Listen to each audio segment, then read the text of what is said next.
Meanwhile, let's play our favorite game with our favorite photo. There it is. Kimberly Martin. Would Kmart be shocked? Kmart, would you be shocked if Eric Bieniemy helps Patrick Mahomes get back to the Super Bowl next year? Greeny, I would not be shocked. You know what? The fact that Eric Bieniemy wasn't with the Chiefs this whole time, to me, is just incredible. I think Patrick Mahomes recently spoke to reporters, and everything he talks about what this team needed, as far as like coaching and players, it was very much clear that Bieniemy hit that mark. So he goes back to Kansas City. Next, would you be shocked if Bill Belichick leaves North Carolina for a head coaching job in the NFL? Okay, Jeff is probably looking at me. I would be shocked. You know why? He's a Tar Heel. No. Because around the league, it feels like over the last few years, we don't think about Bill and mastermind anymore, like football staff. We think about all the extracurriculars that sort of surround him. So I would actually be shocked to see Bill Belichick walk into an NFL locker. Seems like it is. We're about to be the new Indiana. Watch us.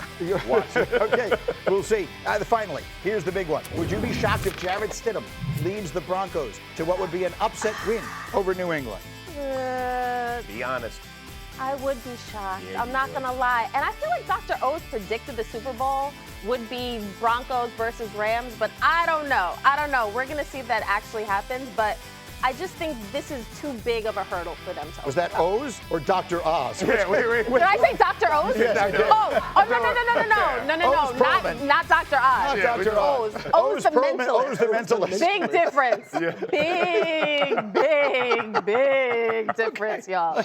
My bad. Let's put up the graphic. The Broncos are a 5.5-point underdog at home in this game. They're the largest home underdog in a conference title game since the merger.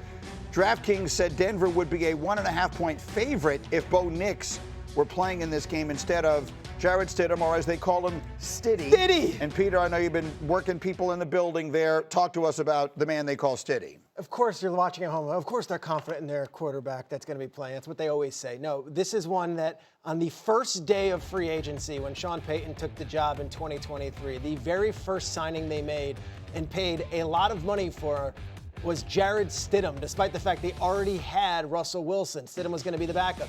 He has not gotten on the field much at all, and yet has been with the Broncos for 3 years at the hip of Sean Payton, Joe Lombardi, and Davis Webb. He knows this offense inside and out, and the irony of this is the last quarterback guru that had his hands on him and loved him so much that he brought him from New England to Las Vegas was Josh McDaniels, who's the opposing coach this weekend. Stidham is very well regarded in that building. I'm not going to come out here and tell you he's Bo Nix, because he's probably not. Otherwise, he would have been starting over Bo Nix. They probably wouldn't have drafted Bo Nix. But as far as backup quarterbacks go, you won't find a team who's got a quarterback that's sitting behind the number one that they trust more than the Denver Broncos do, Stiddy. So I have obviously no idea how he's going to play. He may play great. I don't think that would be a stunner. He's an NFL player and could play great in a big game here. What I think this has been on the part of Sean Payton is a master class in coaching psychology.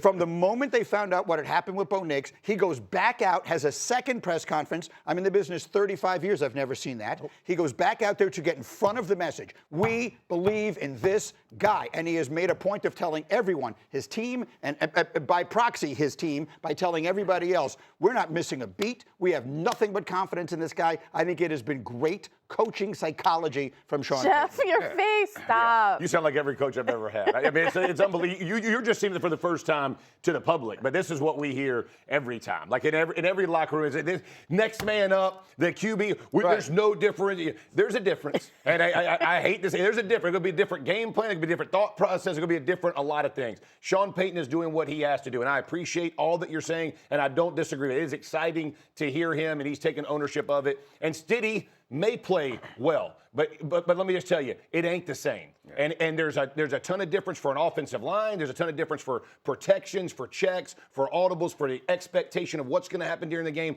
All of those things are different. And 1 week of practice, it's hard to get caught up that fast. Without ever playing throughout the season, it's a different feel. I mean, irrespective of how much they love them, it's just a difficult task. I think you and Jeff are talking about two different things. You're talking about the reality of it. You're talking about his ability to be a coach in this moment. And Yeah. I think we spend a lot of time talking about the coaching on the field and the X's and O's, and I think that matters a lot for coordinators. But when you're a head coach, it's always about the message. And there's a bunch of different ways you communicate to the message to the people who you believe in most. And they're doing that. Like, they're communicating. And I'm with Jeff. Like, I think it's unlikely they're going to miss Nix's athleticism. It's unlikely that he plays as well as Nix. But I think he improved the opportunity for them to have success by making sure that all of us are on TV saying, oh, yeah, Stiddy Boy can do it. Stiddy Boy. Yeah, everyone is buying into that. I think that permeates the team. And you're doing every little, it might only count like 2%, but it helps a little bit. It's no different than Sean McVay sort of before when guys came out of halftime and he's like, we are going to win this game, even though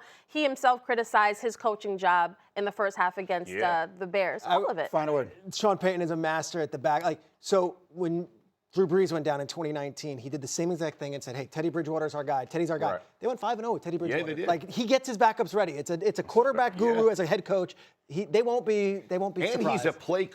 I think it goes undervalued how good he is at designing and calling plays in moments. Like, he doesn't put a ton at risk, understanding what his guys can and can't do. Mike Ditka said it to me 20 years ago. Whether you think you can or you think you can't, you're right. You're right.